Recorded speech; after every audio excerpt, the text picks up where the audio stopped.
Welcome to Gate Academy Plus. So today we are going to discuss in the module 5 of synchronous machine the basic terms which are required in synchronous machine. If we understand all these basic terms in synchronous machine, then we will be able to understand the further concept relevant to this particular topic. So straight away directly start करते हैं अपन. सबसे पहला जो basic term है अपने पास, that is nothing but relation between electrical and mechanical angle. Relation between mechanical and electrical angle, yeah, electrical and mechanical angle, and what mechanical angle. ठीक है, तो देखिए इलेक्ट्रिकल वेव किसको बोलते हैं और मैकेनिकल वेव किसको बोलते हैं, या इलेक्ट्रिकल एंगल किसको बोलते हैं और मैकेनिकल एंगल किसको बोलते हैं. इलेक्ट्रिकल एंगल मैं डेफिनेशन लिख रहा हूँ, उसके बाद मैं समझा दूंगा. Electrical angle is a measure of one cycle, is a measure of one cycle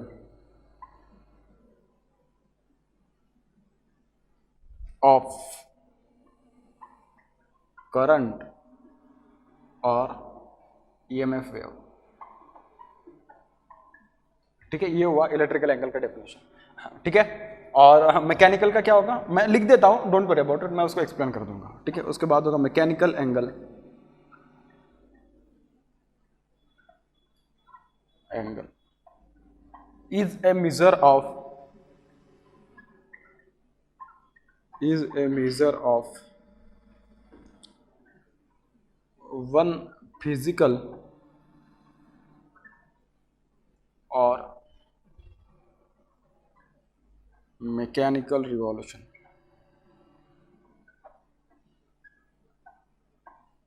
one physical और मैकेनिकल रिवॉल्यूशन.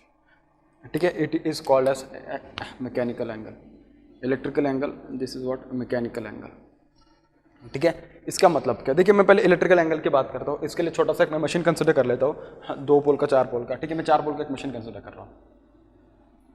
ठीक है, अब ये जो मशीन में कंसिडर करूँगा उसमें मैं आपको बता दूँ कि एक छोटा सा मशीन कंसिडर करता हूँ मैं, उसका साइज़ देख रहा था कितना बड़ा है. तो सपोज मेरे पास एक मशीन है ऐसा,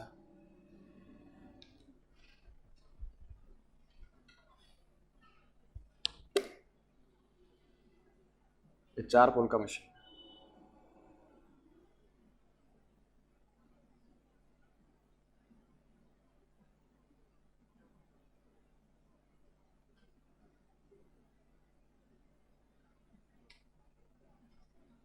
ठीक है, और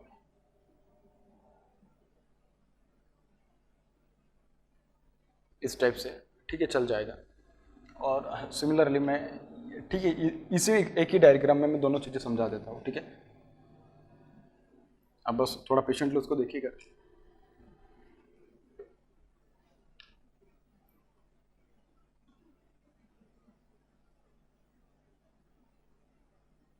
इस टाइप से ये है आपके पास नॉर्थ पोल रोटर का, ये है नॉर्थ पोल रोटर का, ये है साउथ पोल, और ये है आपके पास south pole, and this is nothing but what, ये स्टेटर है आपके पास. ठीक है, तो उसने क्या बोला है, देखिए अगर मैं किसी भी एक नॉर्मल इलेक्ट्रिकल वेव की अगर बात करूँ तो देखिए ए वेव क्या होता है आपके पास, एक तो वोल्टेज वेव हो सकती है, एक तो क्या हो सकती है, करंट वेव हो सकती है. ठीक है, with respect to omega T. Suppose अगर मैं उसको ड्रॉ कर रहा हूँ तो किस टाइप से होगा, इस टाइप से.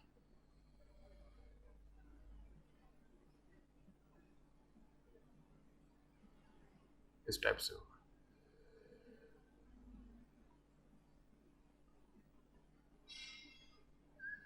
इस टाइप से.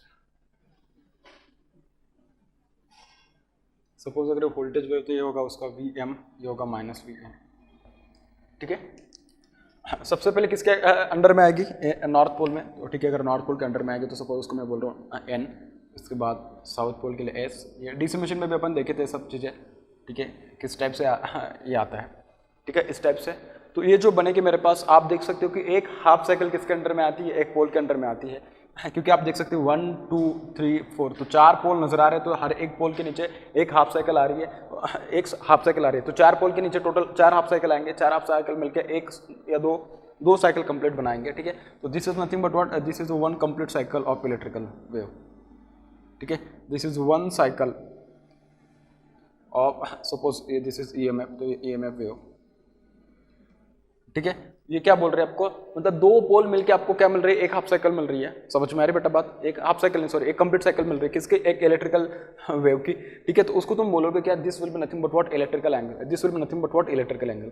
आपको इसमें ऐसे एक बात ये भी समझ में आ रही कि देखिए 2 जो पोल होते हैं, अगर सपोज मैं एक बात करूँ कि एक पोल है, इसके एडजेसेंट दूसरा पोल है, तो 2 पोल मिलकर कितना डिस्टेंस बनाते हैं टोटल, इलेक्ट्रिकल देखा जाए तो 360 डिग्री, ठीक है। और मतलब एक पोल का जो डिस्टेंस होगा सिर्फ एक पोल के लिए तो कितना होगा 180 डिग्री। या मैं कह सकता हूँ कि एक पोल जो नॉर्थ पोल यहाँ से शुरू हो रहा है, ठीक है, यहाँ से लेके यहाँ तक, क्योंकि इसके आगे साउथ पोल आ रहा है, तो इस दोनों पोल के बीच में जो डिस्टेंस है कितनी 180 डिग्री है इलेक्ट्रिकल। तो मैं कह सकता हूँ कि देखिए भाई आपके पास यहाँ से जो भी कुछ डिस्टेंस नजर आ रही है, अगर मैं इस डिस्टेंस की बात करूँ तो इन दोनों के बीच में जो डिस्टेंस है, कौन सा डिस्टेंस है, this is what pi radian, या मैं कह सकता हूँ क्या 180 डिग्री इलेक्ट्रिकल, मैं ऐसा कह सकता हूँ। सिमिलरली अगर मैं इन दोनों के बीच में अगर बात करूँ तो देखिए इन दोनों के बीच में कितनी डिस्टेंस आती है, इन दोनों के बीच में 180 डिग्री इलेक्ट्रिकल आ रहा है, या सपोज मैं कह सकता हूँ कि पाई रेडियन इलेक्ट्रिकल आ रहा है, ठीक है। सिमिलरली मैं इसको अगर बात करूँ तो ये क्या बोल सकता हूँ, इसको मैं 180 डिग्री इलेक्ट्रिकल ही लिख देता हूँ, ठीक है। तो ये बन जाएगा 180 डिग्री इलेक्ट्रिकल, ठीक है। ये भी क्या बन जाएगा, दिस विल ऑल्सो भी 180 डिग्री इलेक्ट्रिकल, ठीक है। इसको भी मैं लिख सकता हूँ कि 180 डिग्री इलेक्ट्रिकल, ठीक है। And this is also what, this is also 180 degree electrical, ठीक है बेटा, बात समझ में आ गई। इसके बाद सपोज अगर मैं बात करूँ कि इसके मैकेनिकल के लिए, तो मैकेनिकल का मतलब देखिए क्या होता है आपके पास, मैकेनिकल का मतलब सिंपल, अगर सपोज मैं जिस पॉइंट से स्टार्ट कर रहा हूँ चलना, उसी पॉइंट पे आने के लिए मुझे मतलब अगर फिजिकली उसी पॉइंट पे मुझे आना होगा। अगर मैं यहाँ से चलना शुरू कर रहा हूँ तो यहाँ से लेके यहाँ तक देखिए मैं यहाँ आ रहा हूँ, इसका मतलब क्या, जिस पॉइंट से मैंने स्टार्ट किया उसी पॉइंट तक मुझे क्या करना पड़ेगा, एक मैकेनिकल रिवॉल्यूशन करनी पड़ेगी, या मैं कह सकता हूँ फिजिकल रिवॉल्यूशन करनी पड़ेगी, ठीक है। जो एक मैकेनिकल रिवॉल्यूशन होगी वो अपने को पास कितने देने वाले, एक सर्कल का एक रिवॉल्यूशन मतलब देखा जाए, एक रिवॉल्यूशन तो आपके पास ऑब्वियस है यार, ये तो मतलब सर्कुलर ही होता है। एक सर्कुलर रिवॉल्यूशन मतलब देखा जाए तो आइडियली, हाँ आइडियली नहीं नॉर्मली भी अपन ऐसे कह सकते हो कि सर्कल का एक जो रिवॉल्यूशन होता है उसको टोटल कितने डिग्री का होता है, 360 डिग्री का होता है। बात समझ में आ रही है। इसका मतलब क्या मैं ये लिख सकता हूँ क्या, जो होता है आपके पास 1 mechanical revolution is equals to 1 mechanical, या you can call it as what physical revolution, physical revolution is equals to 360 degree mechanical, is equals to what 360 degree mechanical, ठीक है। इसका मतलब क्या, अगर आप उस सर्कल के अराउंड अगर एक पूरा का पूरा चक्कर लगाओगे तो उसके बाद जो आप टोटल जो एंगल हो गया, टोटल जो एंगल ट्रेस करोगे आप, that will got 360 degree mechanical. इस तरीके से होने वाला है। इलेक्ट्रिकल के केस में जितने नंबर ऑफ पोल्स होंगे उतने नंबर ऑफ पोल्स के करस्पॉन्डिंग आपका इलेक्ट्रिकल एंगल क्या होते जाएगा, वेरी होते जाएगा, ठीक है। अगर मैं इस पूरे की पूरी जो आपके पास मैकेनिकल रिवॉल्यूशन है, एक मैकेनिकल रिवॉल्यूशन का फॉर 4 पोल अगर मैं इलेक्ट्रिकल एंगल बताऊँ तो देखिए इलेक्ट्रिकल एंगल कितना होगा, ये बनेगा 180 डिग्री, ये बनेगा 180 डिग्री, ये बन जाएगा टोटल 360, ये बन जाएगा 540 और ये कितना बन जाएगा 720 डिग्री, टोटल कितना 720 डिग्री। इसका मतलब क्या, मैकेनिकल का जब 360 डिग्री था तब इलेक्ट्रिकल का कितना था 720 डिग्री। अगर इसमें मैं और इलेक्ट्रिकल के अगर सपोज मैं अगर इसमें और पोल्स बढ़ा देता तो पोल्स बढ़ने के बाद और क्या हो जाता, इलेक्ट्रिकल एंगल बढ़ जाता, क्योंकि आप देख सकते हो ना, सपोज अगर मैं 2 पोल और बढ़ा देता तो 2 पोल और बढ़ने की वजह से देखिए क्या हो सकता था, ये इस टाइप से और बढ़ जाता, तो ये क्या बन जाता एन एस, ये बन जाता है n और ये क्या बन जाता है s। तो देख सकते हैं आपकी ये कितना बनता है, this is 180, this is 180, this is 180, this is 180, this is 180 and this will be what another 180 degree उसमें ऐड हो जाता है। मतलब क्या, मैं कह सकता हूँ कि 720 में और आप क्या कीजिएगा, और उसमें 360 डिग्री ऐड कर दीजिएगा, फिर उसके बाद देखना है कि और उसमें क्या हो जाएगा, उसमें बढ़ जाएगा 1080 डिग्री, इतना एंगल उसमें बढ़ जाएगा। तो इस टाइप से आपको उसमें अगर इंक्रीमेंट देखने के लिए मिलने वाला है तो पूरा का पूरा किसके ऊपर डिपेंड है, पोल्स के ऊपर डिपेंड है। किसके ऊपर डिपेंड है, पोल्स के ऊपर। सपोज सिंपल अगर मैं बात कर रहा था किसके लिए, 2 पोल की मशीन के लिए अगर बात करता, 2 पोल की मशीन देखिए क्या होने वाला है आपके पास। सपोज अगर 2 पोल का मशीन है, सपोज, ठीक है, ये 2 पोल का मशीन है, सपोज ये है आपके पास n, ये है आपके पास s, और ठीक है, सपोज अगर ये यहाँ पे स्टेटर है, सपोज आपके पास इस टाइप से ऐसा कुछ स्टेटर दिया होता है, ठीक है। तो अगर सपोज आप यहाँ से स्टार्ट कर रहे हो चलना, यहाँ से स्टार्ट करें, सपोज अगर आप चलना यही से आप आधा यहाँ तक आए, उसके बाद यहाँ तक आए। इसका मतलब कि अगर मैं मैकेनिकल डिग्री बोलूँ तो देखिए मैकेनिकल एंगल कितना है आपके पास, मैकेनिकल है आपके पास 360 डिग्री मैकेनिकल, ठीक है। मैकेनिकल एंगल डायरेक्टली मैं लिख रहा हूँ कि 360 डिग्री, कितना है 360 डिग्री। अगर इलेक्ट्रिकल एंगल की बात करूँ तो देखिए इलेक्ट्रिकल दो पोल के बीच में कितना डिस्टेंस होता है 180 डिग्री, और ये दूसरे दो पोल के बीच में, मतलब वही यहाँ से कितना कितना है 180 डिग्री, और ये कितना है 180 डिग्री। मतलब क्या इलेक्ट्रिकल भी कितना आ रहा है 360 डिग्री आ रहा है, इलेक्ट्रिकल एंगल कितना आ रहा है भाई 360 डिग्री आ रहा है, ठीक है। लेकिन ये कौन सा है 360 डिग्री इलेक्ट्रिकल। वैसे अगर देखा जाए तो इलेक्ट्रिकल में अभी 360 डिग्री इलेक्ट्रिकल प्लस या मैं बात करूं मैकेनिकल 360 डिग्री, दोनों तो सेम ही नजर आ रहे हैं, क्योंकि देखिए ना एक यहाँ से यहाँ हुआ, उसके बाद यहाँ से यहाँ हुआ। सपोज अगर मैं इसका अगर एक वेव भी निकाल लेता तो एक वेव इलेक्ट्रिकल का कितना होता, देखिए एक पहला पोल एक दूसरा पोल, तो इसमें भी 180 डिग्री और इसमें क्या 180 डिग्री, टोटल कुल मिला के कितना 360 डिग्री आ रहा है, ठीक है। तो ये हुआ भाई इलेक्ट्रिकल और मैकेनिकल एंगल जो होते हैं उन दोनों के बीच का रिलेशन। बस अब मुझे अगर उसको फॉर्मूले में अगर मैथमेटिकली अगर एक्सप्रेस करना है, क्योंकि ये तो मतलब मैं हर एक जगह पे मैं उसको ड्रॉ करूंगा फिर बाद में बताऊंगा ये कब तक चलेगा, उससे बेहतर है कि अपन उसके लिए फॉर्मूला डिराइव कर लेते हैं। देखिए मुझे एक बात बोलो, फॉर टू पोल्स, अगर मैं इलेक्ट्रिकल और मैकेनिकल दोनों की बात में अगर बात करूं तो theta electrical is equals to theta mechanical. कैसे भाई, भाई थीटा इलेक्ट्रिकल यहाँ पे कितना आ रहा था, इतना यहाँ पे आ रहा है 360 डिग्री, ठीक है, और यहाँ पे कितना आ रहा है 360 डिग्री, दोनों जगह पे सेम आ रहा है। अब मैं अगर सपोज 4 पोल के लिए बात करूँ तो 4 पोल के लिए मैंने वहां पे समझा दिया आपको, फॉर 4 पोल की अगर मैं बात करूँ तो देखिए 4 पोल्स के लिए कितना आ रहा है, फॉर 4 पोल्स थीटा इलेक्ट्रिकल कितना आ रहा था आपके पास, theta electrical is equal to total 720 degree था, कितना था 720 डिग्री, एंड थीटा मैकेनिकल कितना था, theta mechanical is equal to 360 degree. अगर आप देखें तो थीटा मैकेनिकल हर एक जगह पे कांस्टेंट है, यहाँ पे भी कितना है 360 डिग्री, यहाँ पे भी कितना है 360 डिग्री। इसके लिए क्योंकि यार आप अगर उसका एक सर्कुलर मतलब एक रिवॉल्यूशन तो हमेशा कभी भी आज भी वही है, 10 साल के बाद भी वही रहने वाला है, 360 डिग्री रहने वाला है। मैकेनिकल चेंज नहीं होगा, इलेक्ट्रिकल चेंज होगा। इलेक्ट्रिकल किसके करस्पॉन्डिंग चेंज होगा, आप देख सकते हो कि नंबर ऑफ पोल्स जैसे चेंज हो रहा है वैसे क्या हो रहा है आपके पास इलेक्ट्रिकल एंगल चेंज हो रहा है, उसके अकॉर्डिंग क्या चेंज हो रहा है इलेक्ट्रिकल एंगल। अब सपोज मुझे मैकेनिकल में ऐसा क्या चेंज करना पड़ता है कि जिसकी वजह से दोनों सेम आ जाते हैं, जिसकी वजह से क्या दोनों सेम आ जाते हैं और मेरा जो रिलेशन है वो सेटिस्फाई हो जाता है। तो देखिए ये थीटा इलेक्ट्रिकल था और ये कितना था थीटा मैकेनिकल था, तो ये कितना है 720 डिग्री है और ये कितना है 360 डिग्री। मुझे इसमें ऐसा क्या चेंज करना पड़ेगा सो दैट दोनों क्या हो जाएंगे सेम हो जाएंगे, सो दैट वो दोनों क्या हो जाएंगे सेम हो जाएंगे। देखिए मैं क्या कर रहा हूँ, theta electrical is equals to p/2 multiply by what theta mechanical is equals to what theta mechanical. अब p का वैल्यू पुट करके देखो दोनों सेम ही आएंगे। p का वैल्यू कितना है, p का वैल्यू 4 है तो 4/2 मल्टीप्लाई बाय व्हाट 360 डिग्री। आप देख सकते हो कि अभी कितना आ रहा है 720 डिग्री इलेक्ट्रिकल आएगा, क्या आ जाएगा 720 डिग्री इलेक्ट्रिकल आ जाएगा। तो आज से आपको एक फॉर्मूला याद रखना पड़ेगा हमेशा, relation between mechanical and electrical angle. Suppose अगर मैं लिखूं तो relation between electrical and mechanical angle, electrical and mechanical angle क्या होगा, theta electrical is equal to p/2 multiply by what theta mechanical is equal to p/2 times of what theta mechanical. यार आपके पास क्या, this is nothing but relation between electrical and mechanical angle, ठीक है। ये आपको बहुत बार लगने वाला है जब भी आप इसके बात करोगे सिंक्रोनस मशीन में आगे, क्योंकि उसमें डिस्ट्रीब्यूशन फैक्टर वगैरह बहुत अलग अलग फैक्टर वगैरह देखने के लिए मिलेंगे। कभी कभी क्वेश्चन में मेंशन कर देगा कि 20 degree mechanical, 40 degree mechanical, 30 degree electrical, तो आपको समझ में आना चाहिए कि बेसिकली बोलना क्या चाहता है, ठीक है। ये पहला था आपके पास बेसिक टर्म। बात करते हैं अभी next basic term that will be nothing but what synchronous speed, उसके बारे में भी बात करते हैं। देखिए बात करते हैं नेक्स्ट जो पॉइंट है आपके पास उसके बारे में, that is nothing but what synchronous speed. क्या है सिंक्रोनस स्पीड, इसके बारे में बात करते हैं।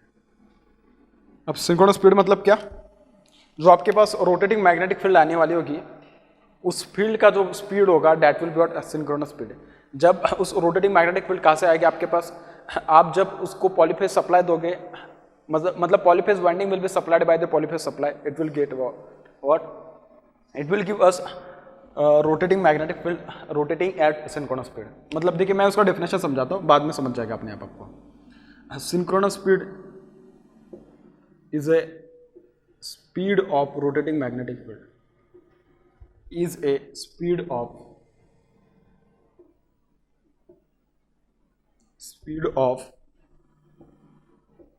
रोटेटिंग मैग्नेटिक फील्ड,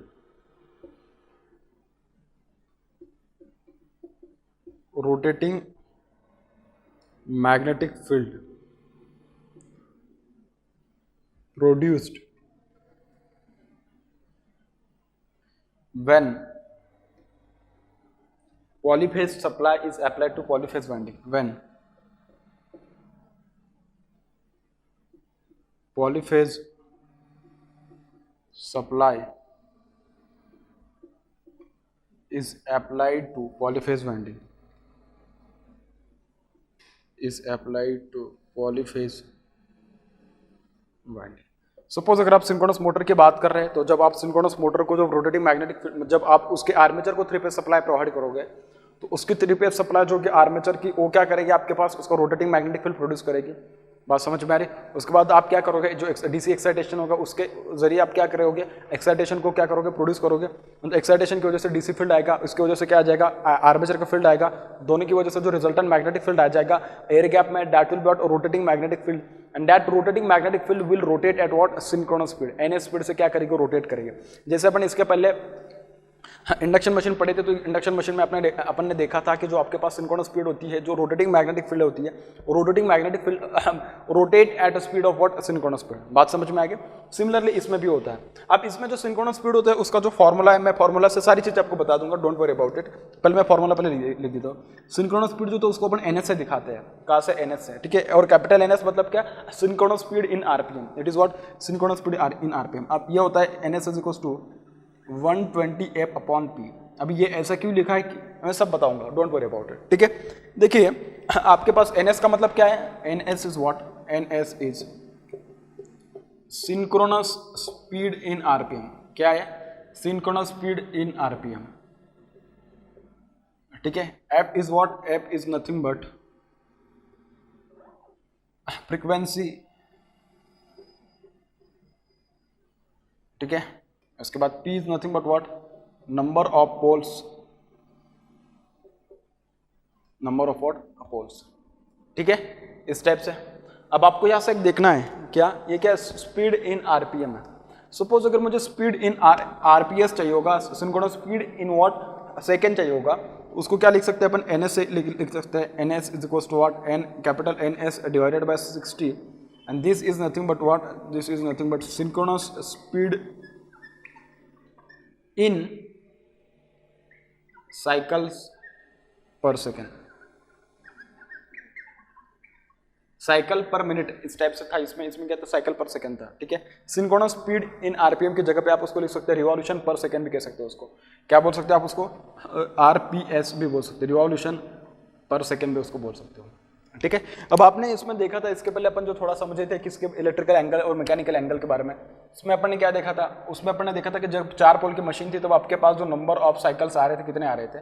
4 पोल की मशीन में जो नंबर ऑफ साइकिल आ रहे थे आपके पास वो आ रहे थे इस टाइप से. ठीक है. This is S N this is S this is N this is what S और ये क्या था आपके पास omega T and this was what voltage. इस टाइप से अपन ने बोला था this was nothing but V M this was nothing but what minus V M. इस टाइप से था. ये था पाई ये था 2 pi this is 3 pi and this is what 4 पाई. इस टाइप से जब 4 पोल की मशीन थी तो अपन को टोटल नंबर ऑफ साइकिल्स कितने मिल रहे थे या मैं कह सकता हूँ कि टोटल कंप्लीट जो वेव्स या कंप्लीट साइकिल जो मिल रहे थे अपन को कितने मिल रहे थे. देखिए 4 पोल की मशीन में एक साइकिल हो गया और क्या हो गया दूसरा साइकिल हो गया. So total this is 1 cycle this is another cycle. तो टोटल 4 पोल की मशीन में कितने साइकिल मिल रहे हैं अपन को 2 cycles for 4 pole for what 4 pole. जब 2 पोल की मशीन होती तो कितना साइकिल मिलता 1 मिलता 1 cycle for 2 pole for what 2 pole. ठीक है.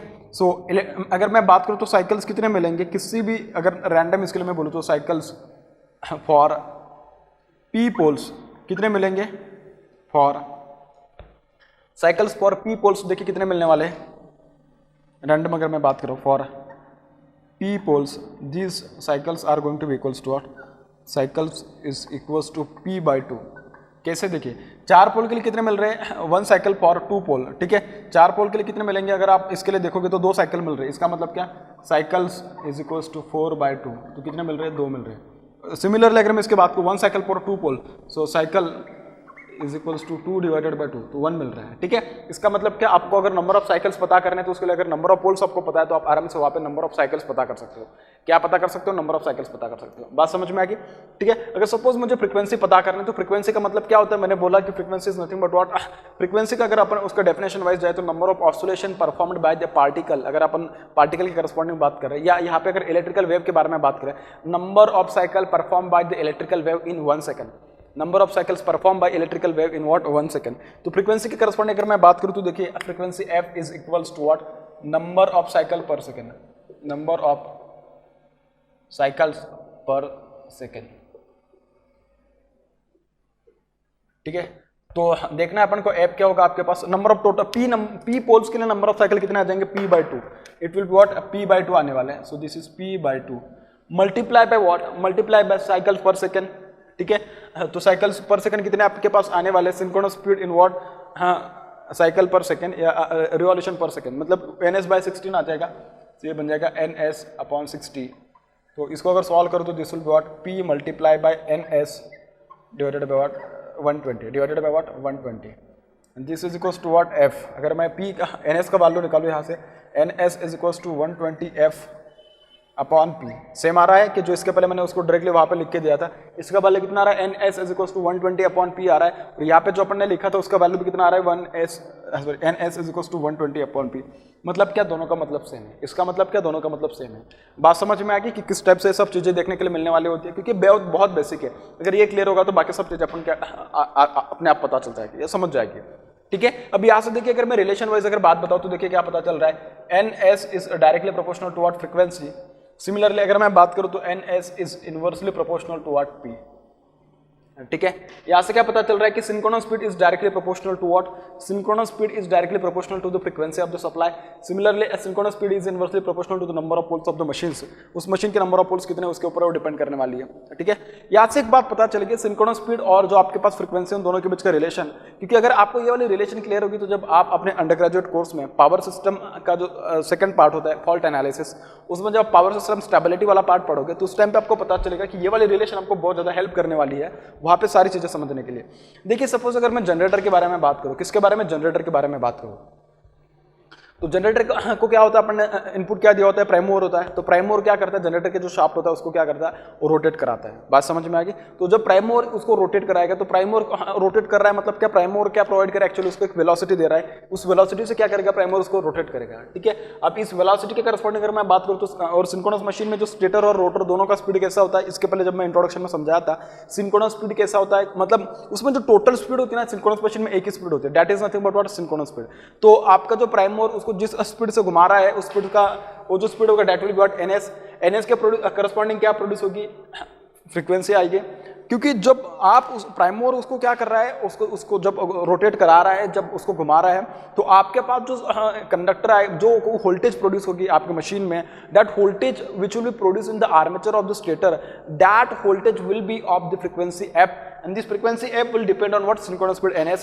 How it will depend according to this particular formula which we have recently derived. So ns is directly proportional to what, f. अगर आपने जो प्राइम मूवर है उसका speed अगर बहुत बढ़ा दिया तो उसके करस्पॉन्डिंग f भी क्या हो जाएगा बेटा, बहुत बढ़ जाएगा, उसके करस्पॉन्डिंग f भी क्या हो जाएगा, बढ़ जाएगा। अब ns is inversely proportional to poles। अब पोल्स क्या होता है, एक मशीन है कि उसके फिजिकल चीजें है, अगर आपको पोल्स चेंज करना है तो उस मशीन के अंदर के वो सारी चीजें मतलब उसको खोल के उसमें चेंज करना पड़ेगा, उसको ओपन करना पड़ेगा, ये इतना आसान नहीं है। इसके लिए अगर अपन को क्या है ना कि अगर सपोज स्पीड चेंज करना है, सपोज अगर फ्रीक्वेंसी चेंज करना है तो फ्रीक्वेंसी चेंज करने के लिए ns को चेंज कर दो, या सपोज अगर ns चेंज करना है तो उसके लिए अपन क्या करेंगे, फ्रीक्वेंसी चेंज कर देंगे। अब डिपेंड करेगा किसके अकॉर्डिंग क्या चेंज करना है, कैसा नहीं चेंज करना है। जब अपन इंडक्शन मशीन पढ़े थे तो उसमें अपन एक ए वाला टेक्निक पढ़े थे जिसमें मैंने बोला था कि by changing the number of poles you can change ns, and by changing ns nr can be easily changed. तो अपन उसमें पोल चेंजिंग टेक्निक एक वाला टेक्निक पढ़े थे और उसमें अपन ये सब बातें डिस्कस किए थे। बात समझ में आ गई? So this was all about the synchronous speed which is going to play very vital role in synchronous machine to understand all the different parameters. अब अपन बात करेंगे फेज सीक्वेंस के बारे में। ठीक है, देखिए भाई बात करते हैं नेक्स्ट पॉइंट के बारे में, फेज सीक्वेंस या फेज ऑर्डर।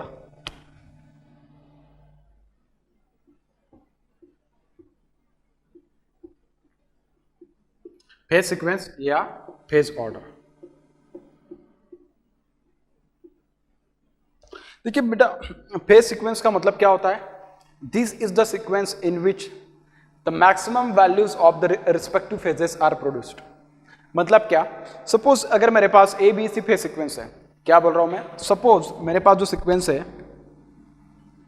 ए बी सी, ये मेरे पास फेज सीक्वेंस है। अब इसका मतलब क्या, सबसे पहले जो पीक वैल्यू आएगी ए फेज की आएगी, उसके बाद बी फेज की आएगी, उसके बाद क्या आएगी, सी फेज की वैल्यू आने वाली। बात समझ में आ गई। So this is the phase sequence और the phase order in which the maximum value of the phases are produced. First of all the phase A will come, then B phase and then what, C phase. अभी किसके ऊपर है, जब मैंने phase sequence कैसा लिया है, ए B सी लिया। फेज सीक्वेंस कैसा लिया मैंने, ए बी सी लिया। फेज सीक्वेंस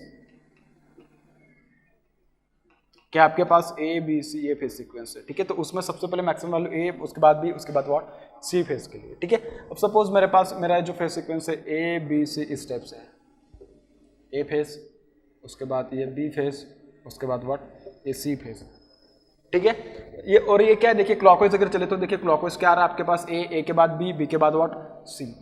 अब मैंने रेफरेंस ए को बोला, इसके लिए मैं ए से बी, बी से सी से ए, इस टाइप से। सिमिलरली अगर मैं सी से जाऊँ तो देखिए सी से क्या आ रहा है, सी से आ रहा है बी से आ रहा है, सॉरी बी से आ रहा है सी से आ रहा है ए, और ए से क्या आ रहा है, बी आ रहा है, ए से क्या आ रहा है, बी आ रहा है। सिमिलरली अगर मैं सी से जाऊँ तो देखिए सी के बाद देखिए क्या आ रहा है, सी के बाद ए के बाद बी के बाद व्हाट, सी। मतलब सेम सीक्वेंस है, किसी को भी आप रेफरेंस लेके भी बात करें तो भी क्या मिलने वाला है, सेम फेज सीक्वेंस मिलने वाला है। और सपोज अगर ये मेरे पास जो फेज सीक्वेंस है इसको मैं क्लॉकवाइज बोल रहा हूँ, तो क्लॉकवाइज ए के बाद बी के बाद सी के बाद क्या, ए आने वाला है, ठीक है। देखिए अगर आप बोले तो ए के बाद क्या आ रहा है, बी आ रहा है, बी के बाद क्या आ रहा है, सी आ रहा है, सी के बाद क्या आ रहा है, सी के बाद फिर से ए आ रहा है, सी के बाद क्या आ रहा है, फिर से ए आ रहा है। तो देखिए अगर मैं इसको दो अलग अलग अगर मैं ये बता दूं कि मतलब सिर्फ ए बी सी ये वाला सीक्वेंस नहीं कि जो आपके पास क्लॉकवाइज में रहने वाला है, बी सी ए भी हो सकता है, सी ए बी भी हो सकता है, ए बी सी, मतलब वही। देखिए किस टाइप से, मैं अगर सपोज उसका एक कॉलम बना के दे दूं आपको, तो ये बोल रहा हूं मैं फेज रोटेशन में बोल रहा हूं उसको, क्लॉकवाइज रोटेशन या एंटी क्लॉकवाइज रोटेशन, ठीक है। रोटेशन क्लॉकवाइज एंटी क्लॉकवाइज, और ये क्या आपके पास फेज सीक्वेंस इस टाइप से,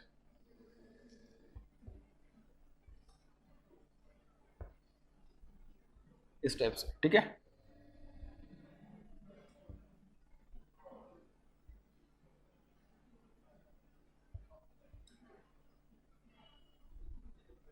ये एक है और ये एक दूसरा है, ठीक है। सपोज अगर मैं क्लॉकवाइज फेज सीक्वेंस की बात करूं, किसकी, क्लॉकवाइज, जब मैं इनको क्लॉकवाइज ले रहा हूं, सबसे पहले क्या आ रहा था मेरे पास, ए बी और सी आ रहा था, क्या आ रहा था, ए, उसके बाद बी, उसके बाद क्या, सी।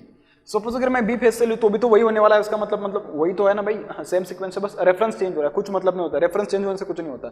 सो this will be what, B C A, तो भी वही आएगा, या मैं लिखूँ उसको सी ए बी, तो भी वही आएगा। तीनों को अगर देखो तो तुम तीनों का क्या, तीनों का मतलब सेम है, that is nothing but what, clockwise sequence, ठीक है। सिमिलरली अगर मैं बात करूं मैं किसके, एंटी क्लॉकवाइज की, किसकी बात करूं मैं, एंटी क्लॉकवाइज की। अब देखिए एंटी क्लॉकवाइज में क्लॉकवाइज के कंपैरिजन में क्या डिफरेंस होता है। तो सपोज अगर मैं अपना ए बी से फेज सीक्वेंस यहाँ पे ड्रॉ करूं, तो ये है मेरे पास ए के बाद आइडियली क्या आना चाहिए, बी आना चाहिए, बी के बाद क्या आना चाहिए, सी, और सी के बाद क्या आना चाहिए, ए आना चाहिए। एंटी क्लॉकवाइज में थोड़ा डिफरेंस हो जाएगा। देखिए एंटी क्लॉकवाइज में क्या होगा, ए और ये बी इधर आ जाएगा और ये क्या हो जाएगा, सी हो जाएगा। मतलब कैसे, ए के बाद क्लॉकवाइज में क्या आना चाहिए था, बी के बाद सी के बाद ए। एंटी क्लॉकवाइज में अब वैसे आने वाला है, क्लॉकवाइज में वैसे नहीं आएगा। देखिए ए के बाद क्या आ रहा है, बी के बाद क्या आ रहा है, सी के बाद क्या आ रहा है, ए। और क्लॉकवाइज देखा जाए तो ए के बाद सी आने वाला था क्या, बिल्कुल नहीं, बी आने वाला चाहिए था, बी के बाद सी आने वाला था, सी के बाद बी आ रहा है, मतलब उल्टा हो गया। उसको तुम बोलते हो क्या, एंटी क्लॉकवाइज सीक्वेंस, उसको तुम क्या बोलते हैं, एंटी क्लॉकवाइज फेज सीक्वेंस, ठीक है। देखिए कैसा हो गया, दिस इज नथिंग बट ए के बाद आ रहा है सी के बाद क्या आ रहा है, बी। अभी भी याद रखना, आप जो लिखने का स्टाइल है उसको क्लॉकवाइज ही लिख रहे हैं, मतलब क्या, ए बी सी ऐसे, तो ए सी बी इस टाइप से लिख रहे हो, ठीक है।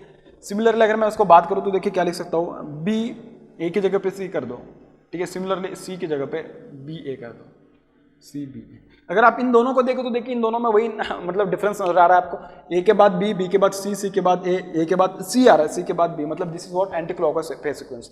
और एंटी क्लॉकवाइज फेज सीक्वेंस के लिए मैं कह सकता हूं कि अगर आपको जो फेज सीक्वेंस ऑलरेडी जो है उसको अगर आपको क्या करना है, चेंज करना है, तो उसके लिए क्या है, किसी दो फेजेस को आप चेंज कर दो। क्या बोल रहा हूं, किसी दो फेजेस को चेंज कर दो। जैसे कि देखिए यहाँ पे बी सी था, तो देखिए मैंने सी और बी का पोजीशन इंटरचेंज कर दिया, मतलब क्या, उनका फेज सीक्वेंस चेंज कर दिया, इंटरचेंज कर दिया मैंने दोनों को।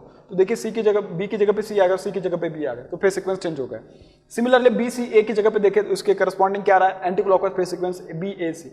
देखिए सी और ए इन दोनों की पोजीशन मैंने चेंज कर दी, दोनों को मैंने इंटरचेंज कर दिया, ठीक है। सिमिलरली सी ए बी में देखिए ए और बी का पोजीशन मैंने क्या कर दिया, इंटरचेंज कर दिया।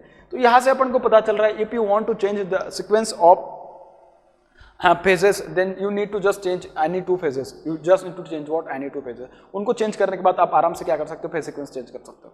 बात समझ में आ गई, ठीक है। अब आगे अपन बात करते हैं भाई, इसमें थोड़ा सा एक मैं बात बता दूं कि क्या है ना कि जब अपन फेज सीक्वेंस की बात करते हैं तो उसमें क्या होता है ना, उसका फायदा अपन को होता है, देख दो सीक्वेंस नजर आ रहे हैं, एक है क्लॉकवाइज दूसरा है एंटी क्लॉक, ये क्लॉकवाइज होगा, ये एंटी क्लॉकवाइज होगा, एक्सट्रीमली सॉरी, एंटी क्लॉकवाइज कर लीजिएगा। इसका फायदा अपन को जब रोटेशन चेंज करना होगा ना, जब आपने जो मशीन है जिस डायरेक्शन में रोटेट कर रहे हैं उसके अपोजिट डायरेक्शन में अगर अपन को उसको रोटेट कराना है तो उसके लिए क्या करना है, बस जो सीक्वेंस है उसका क्या कर दो, अपोजिट सीक्वेंस कर दो, उसका क्या कर दो, अपोजिट फेज सीक्वेंस कर दो। मतलब क्या, अगर आपको अपोजिट फेज सीक्वेंस चाहिए, मैं कह सकता हूं कि अगर क्लॉकवाइज है तो अगर उसके करस्पॉन्डिंग अगर आपको अपोजिट में एंटी क्लॉकवाइज चाहिए तो किसी दो जो फेजेस है उनका पोजीशन क्या कर दो, इंटरचेंज कर दो। Just change any two phases और interchange any two phases in order to obtain the opposite rotation, you will get what, you will get the anti-clockwise direction। Similarly B C A, इसमें भी किसी दो phases को आप क्या कर दो, anti-clockwise direction, मतलब कि उनको क्या कर दो, चेंज कर दो। अब इसमें एक बात ये अपन को देखने के लिए मिलेगी कि जब भी अपन फेज सीक्वेंस चेंज करते हैं तो उसमें फील्ड वाइंडिंग में तुम कुछ भी छेड़छाड़ नहीं करते, उसका करंट का डायरेक्शन, मतलब उसमें कुछ भी हो जाए, आप अगर फेज सीक्वेंस चेंज कर रहे हो, चाहे आपने फील्ड वाइंडिंग को आर्मेचर के ऊपर प्लेस करी हो या उसको आपने किसके जो रोटर है उसके ऊपर प्लेस करी हो, उसमें कुछ फर्क नहीं पड़ता है। अगर आपको रोटेशन चेंज करना है या उसका डायरेक्शन ऑफ रोटेशन चेंज करना है तो उसके लिए क्या कर दो, जो किसी भी तीन जो टर्मिनल आपको जो फेज सप्लाई होगा उसमें से किसी दो टर्मिनल को क्या कर दो, आप चेंज कर दो, आप उनका इंटरचेंज कर दो, ठीक है। आराम से आपको क्या मिल जाएगा, अपोजिट डायरेक्शन का रोटेशन मिल जाएगा, ठीक है। देखिए भाई बात करते हैं अभी रोटेटिंग मैग्नेटिक फील्ड के बारे में। किसके बारे में, rotating magnetic field, rotating magnetic field,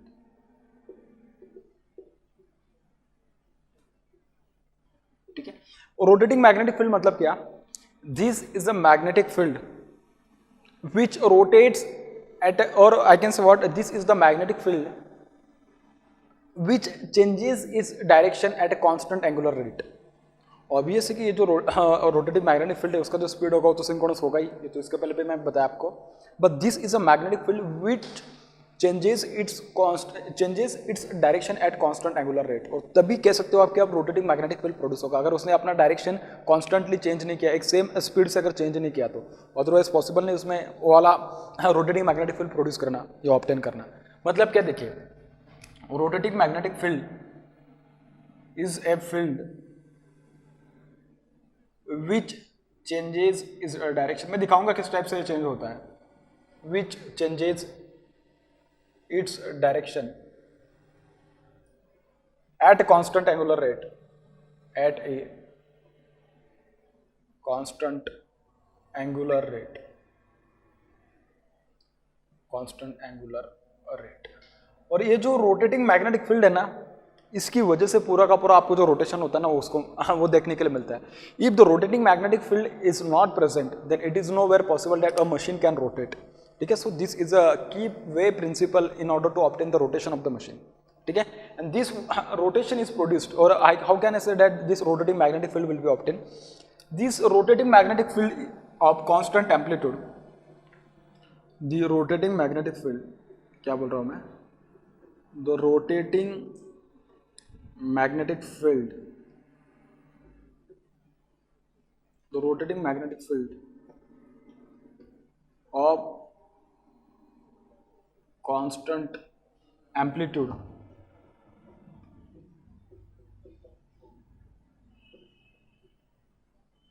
is produced by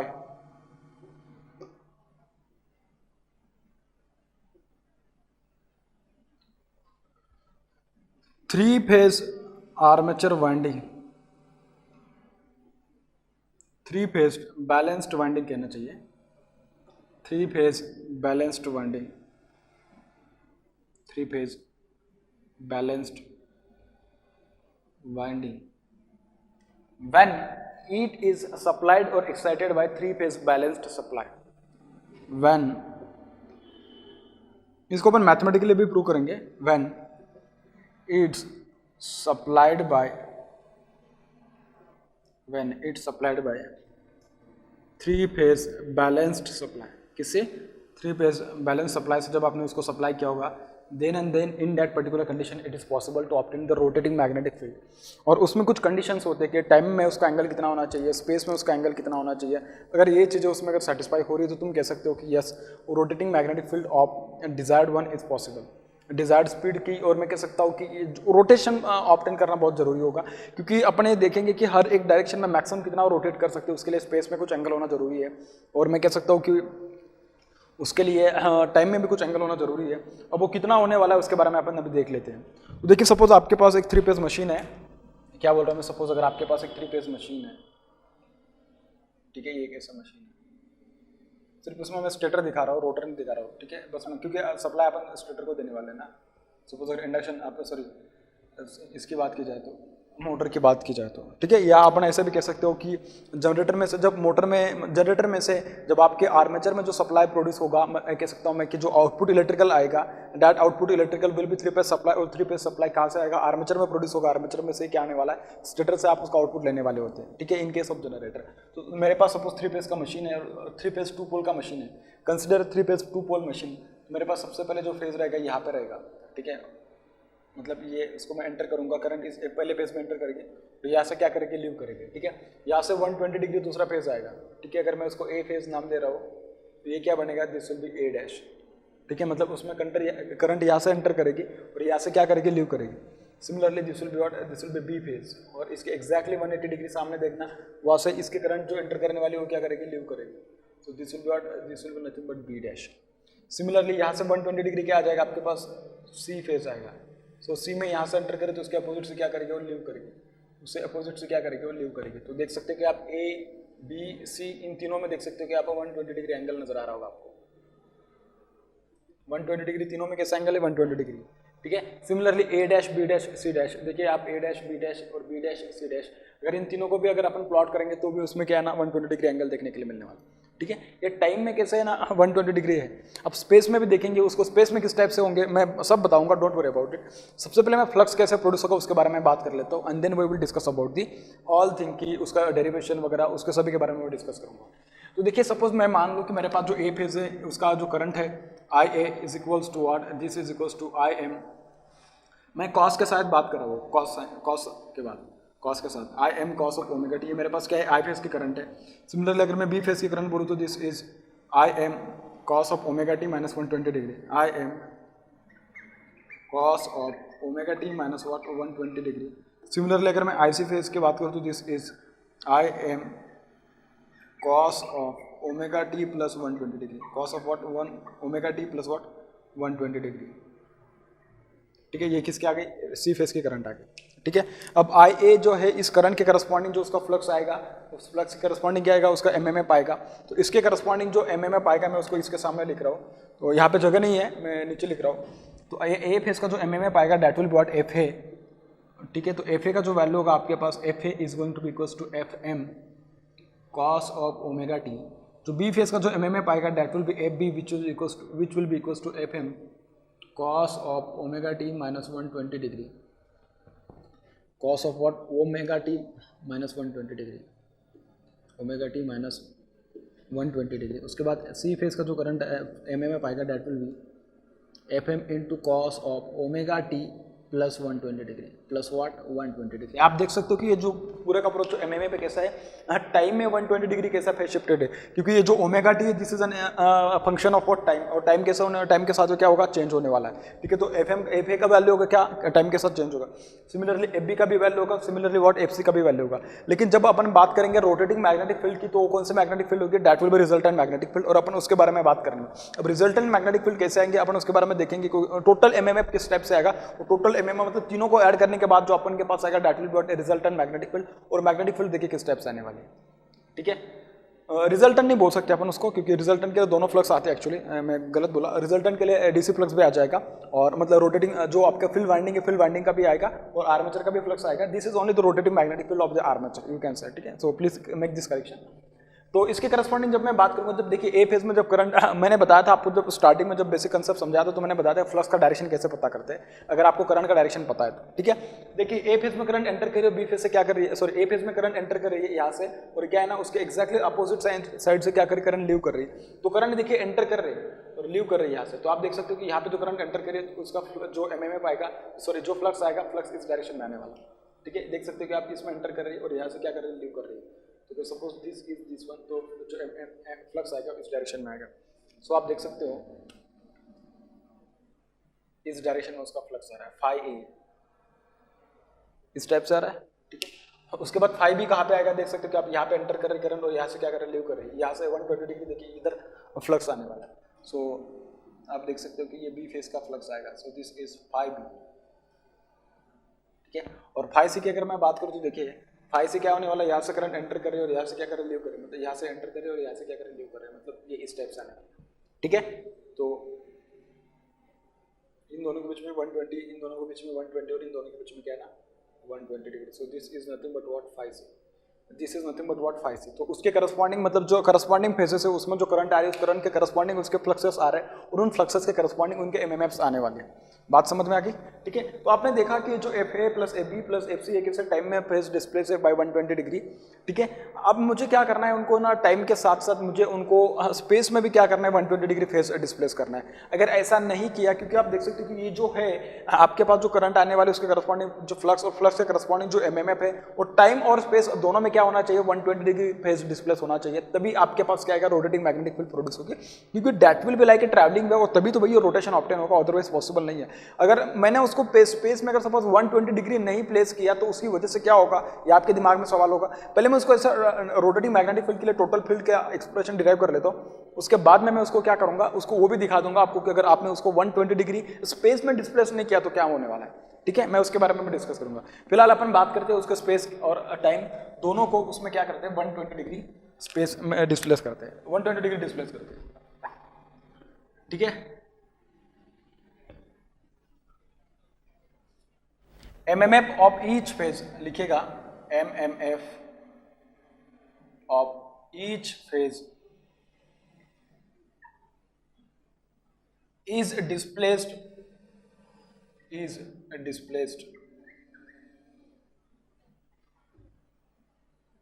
by 120 degree in time and space,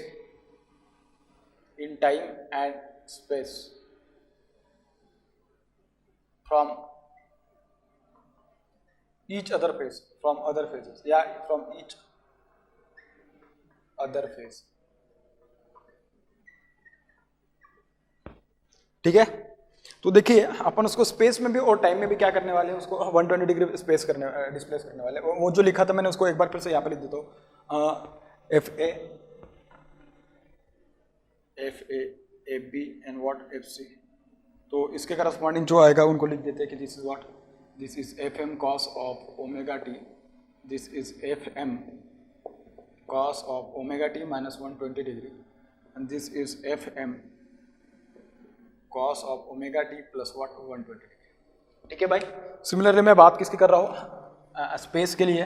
तो स्पेस के लिए देखिए क्या होगा, आपके पास जो एमएमएफ आएगा आपका वो भी स्पेस में कैसा होना चाहिए कि एफ बी, उसको अलग दिखाने से डायरेक्टली मैं उसको इसमें दिखा देता हूँ, फिर वही आएगा, फिर टाइम बढ़ेगा और कुछ नहीं। कॉस ओमेगा टी ये स्पेस में भी आएगा तो ये बनेगा कॉस ऑफ थीटा, ठीक है। ये बनेगा कॉस ऑफ, ये भी क्या करेगा इस थीटा से, अब ये स्पेस में तो इससे क्या करेगा, बी फेज क्या होगा 120 डिग्री होगा phase displace, so this is theta minus 120 degree. Similarly C phase के लिए भी सेम आएगा cos of theta plus 120 degree. मैं उसको अलग पेन से इसके लिए दिखाया ताकि वो समझ पाए आप लोग उसको, ठीक है। तो आप देख सकते हो कि जो ए फेज का जो एमएमएफ है that is phase displace in time as well as in what space, space में एंगल है, ठीक है।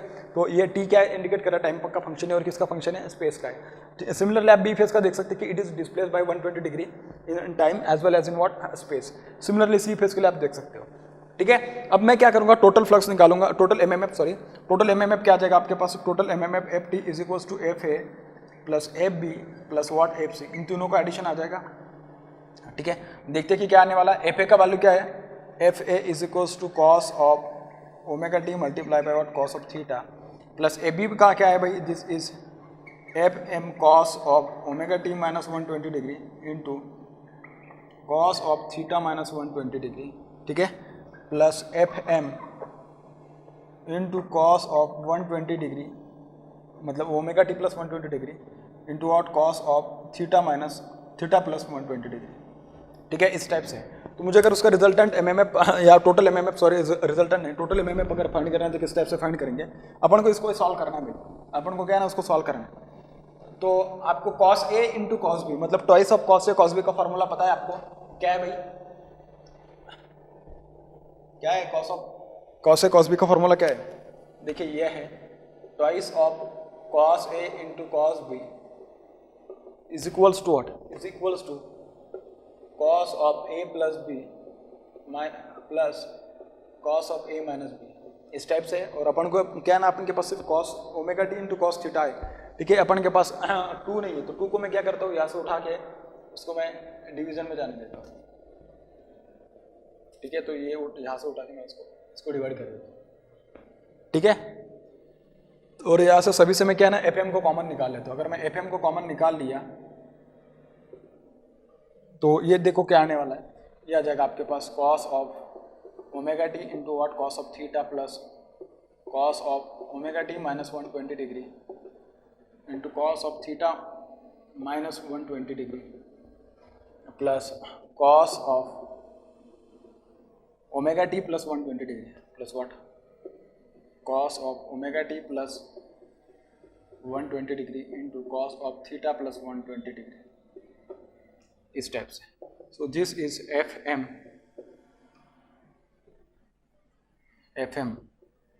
और ये क्या होगा भाई, ये होगा आपके पास cos of omega T plus theta plus cos of omega T minus theta divided by 2 plus इसका भी सेम आएगा, क्या होगा भैया, this will B cos of omega T plus theta minus 240 degree plus cos of minus में आएगा ना अभी, दिस माइनस दिस, तो omega T minus theta minus minus से प्लस कैंसिल हो जाएगा, 120 कैंसिल हो जाएगा, this will B 120 minus theta, sorry omega T minus theta, and this entire term is divided by 2 plus ये आ जाएगा क्या, this will be addition of this both, then excuse me omega T plus theta plus 240 degree plus cos of omega T minus theta, ठीक है, divided by 2, ये आ जाएगा इस टाइप से, ठीक है। अब आप देख सकते हो क्या कि 2 क्या है, हर एक में कॉमन है, तो मैं इसको कॉमन निकाल लेता हूँ, तो देखिए मैं यहीं पे उसको क्या करता हूँ, कॉमन निकाल लिया, ठीक है। अगर मैं एफ एम बाई 2 मतलब 2 को अगर मैंने कॉमन निकाल लिया तो आपको देखिए क्या क्या पता चलेगा, मैंने कॉमन निकाला है, नेक्स्ट स्टेप में मैं उसको कॉमन निकाल लिया हूँ, तो देखिए ऐसे कंसिडर करते हो कि नेक्स्ट स्टेप में आप उसको आप लिखना उसको कॉमन निकाल के, देखिए तो फिर निकाल लिया तो यहाँ पे इस टाइप से आ जाएगा, तो ये बन जाएगा, क्योंकि यहाँ पे मुझे थोड़ा आसान हो जाएगा ना। तो देखिए यहाँ पे क्या नजर है आपको, cos of omega T minus theta, cos of omega T minus theta, cos of omega T minus theta, इन तीनों को मैं ऐड कर लेता हूँ। अगर मैं इन तीनों को क्लब कर लिया तो देखिए मुझे क्या मिल जाएगा, this will B thrice of cos of omega T minus theta,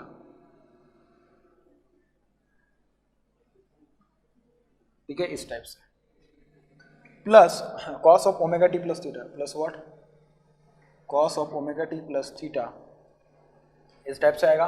उसके बाद ये बचेगा आपके पास क्या, cos of omega T plus theta minus 240 degree minus what 240 degree plus cos of omega T plus theta plus 240 degree, इस type से, ठीक है। अब मुझे क्या करना है, इन दोनों को सॉल्व करना है, और इन दोनों को कैसे सॉल्व करोगे, कॉस ए प्लस बी का फॉर्मूला होता है। अब आप क्या कीजिएगा, कॉस ए प्लस बी का जो फॉर्मूला अप्लाई करोगे तो इस ओवरऑल टर्म को ए कंसिडर करना और इसको क्या करना, बी कंसिडर करना। सिमिलरली आप क्या करना, इसको ए कंसिडर करना और इसको क्या करना, बी कंसिडर करना। इसको क्या कंसिडर करना है आपको, बी कंसिडर करना, ठीक है। एंड देन सॉल्व इट, देखना सॉल्व करने के बाद आपको बराबर आंसर मिल जाएगा, ठीक है। मैं इसको रब कर रहा हूँ भाई, मेरे पास यहाँ पे ज़्यादा जगह नहीं है।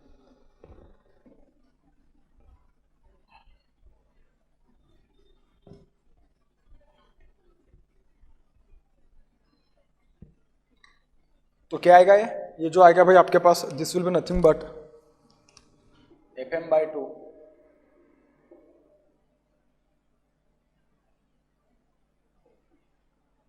3 cos of omega t, 3 cos of omega t minus theta plus cos of omega t plus theta plus, अब जो भी कुछ लिखूंगा मैं इसके लिए लिख रहा हूँ ओमेगा टी माइनस थीटा के लिए। पहले सबसे पहले क्या आएगा आपके पास,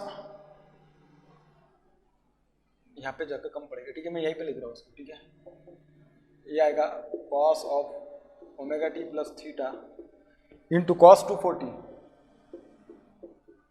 अब ये माइनस है तो यहाँ पे आ जाएगा plus sine of omega T plus theta into sine of 240 into what, sine of 240 into what, sine of 240 plus ये cos of omega T plus theta plus 240 degree plus cos of omega T plus theta into cos of 240 plus की जगह पे आ जाएगा minus sine of omega T plus theta into sine of 240 degree into what, sine of 240 degree, इस type से आ जाएगा, ठीक है। अब इसमें देखना क्या होगा, ये कैंसिल हो जाएगा, दोनों सेम चीजें हैं, cos of omega T plus theta and cos of 240, और ये क्या है, सेम है। अब इन दोनों का एडिशन कर लेते हैं कि क्या आने वाला है, cos 240 क्या होता है, cos ऑफ 180 प्लस 60 लिखेगा उसको तो क्या आ जाएगा माइनस cos 60, तो माइनस ऑफ cos 60 मतलब कितना, -1/2, ठीक है, तो ये बन जाएगा, इसका वैल्यू आ जाएगा आपके पास -1/2, ठीक है, इसका भी क्या वैल्यू आ जाएगा, दिस विल बी आल्सो -1/2, तो cos of omega T plus theta -1/2, ठीक है, पहले मैं उसको लिख के देता हूँ यहाँ पे, अगर गड़बड़ कुछ बच्चों को समझने के लिए प्रॉब्लम आ रहा होगा तो FM/2 into thrice of cos of omega T minus theta plus cos of omega T plus theta, और इन दोनों को ऐड करना है आपको, ठीक है, इन दोनों को, this will become minus cos of omega T plus theta, इस टाइप से आने वाला है, ठीक है। तो यहाँ से क्या होगा, दिस विल बिकम कैंसिल, ठीक है, so this will become 3FM/2 multiply by what, cos of omega T minus theta, omega T minus theta, तो ये बन जाएगा व्हाट, टोटल FM, सॉरी ये बन जाएगा आपके पास टोटल फील्ड, और इसका वैल्यू आ जाएगा F1.5 multiply by FM into cos of omega T minus theta, और ये आ जाएगा आपके पास क्या, टोटल MMF, ये क्या आ जाएगा आपके पास, टोटल MMF। अगर आप उसको अच्छे से देखें तो देखिए आपको एक बात पता चल रही है, क्या, जो टोटल MMF है किसका किसका फंक्शन है, देखिए उसका जो पीक वैल्यू कितना है 1.5 टाइम्स ऑफ FM है, it is a function of what time, it is a function of what space.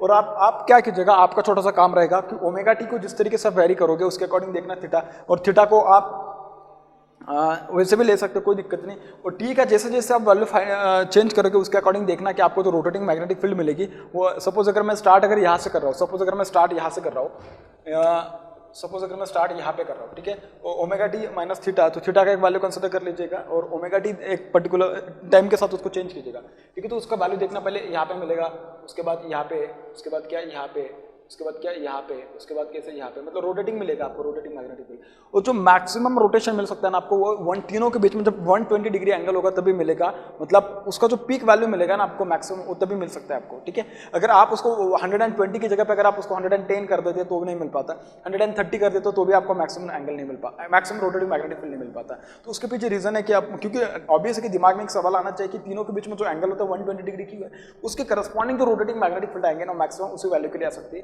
बाकी और दूसरी कोई वैल्यू नहीं कि जिसके लिए नहीं आ सकती। बात समझ में आ गई, ठीक है।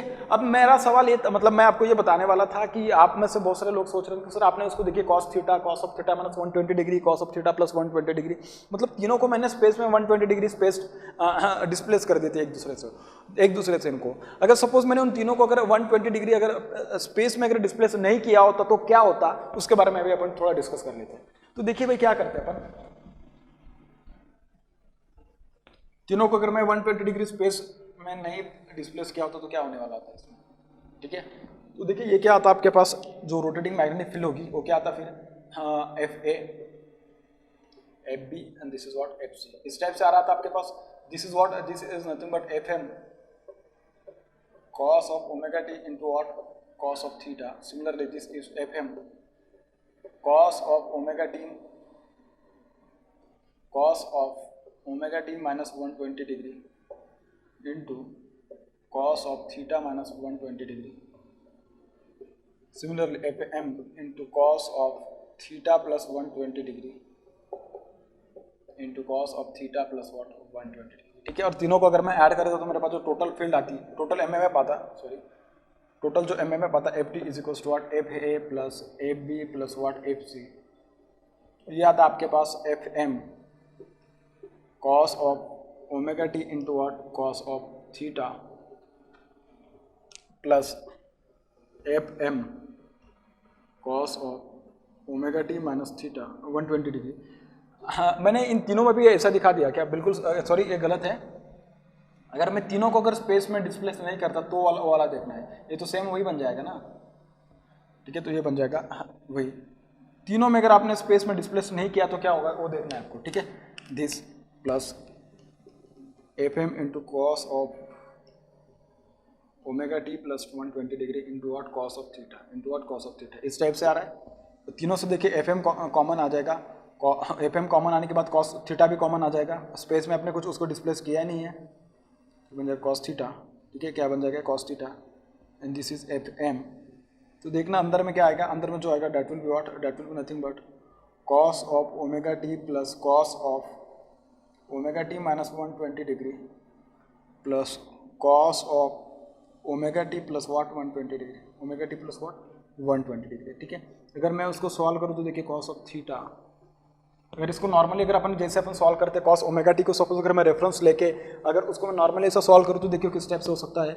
ये बन जाएगा 1 at an angle 0 plus 1 at an angle minus 120 degree plus 1 at an angle plus 120 degree, ठीक है।